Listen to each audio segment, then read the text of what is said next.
হরি মন্দির। বন্ধুরা, হেলেঞ্চা মাঠে দেখো ক্যারাটে শেখায়। যদি কারোর শেখার ইচ্ছা থাকে এখানে আসতে পারো, ঠিক আছে। এটাই হেলেঞ্চা স্কুল মাঠে, হাই স্কুল মাঠে।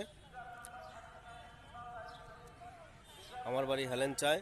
বন্ধুরা, যদি শেখার ইচ্ছা হয় তাহলে এখানে আসবে। এখানে এসে জিজ্ঞাসা করলে যে কোনো মানুষকে দেখিয়ে দেবে। ওই যে মাস্টার দেখো, ঠিক আছে। বন্ধুরা আসবে এখানে। দেখো, আমার মোবাইলটা খারাপ হয়ে গেছে, আমি দেখাতে পারছি না ক্লিয়ার করে।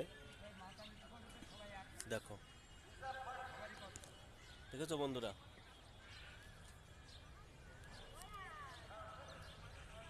এটা হচ্ছে হরি মন্দির, ঠিক আছে। দেখো, ঠিক আছে। ভালো থাকে বন্ধুরা। যদি কারোর শিকার